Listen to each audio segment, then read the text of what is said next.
This is OnePlus 6T, and today I will show how to fix the Wi-Fi connectivity problems on this device.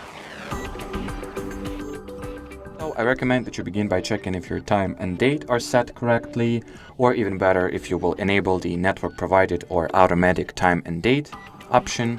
So launch your device's settings, then enter the system category. Here go for the date and time and enable use network provided time and use network provided time zone options. Then what you might also want to do is to enter the Wi-Fi and network category of settings.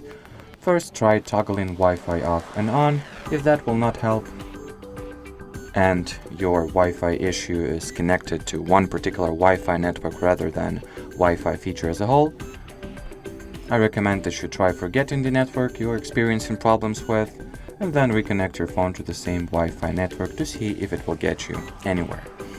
And the final advice that I have for you, if neither of the earlier mentioned methods helped, is that you go into the system category of settings once again, then go for the reset options, then select reset Wi-Fi, mobile and Bluetooth, reset settings, and well, see if it will fix your problem. And as far as this video goes, that'll be it, guys. So thanks for watching, thanks for your attention, and bye-bye.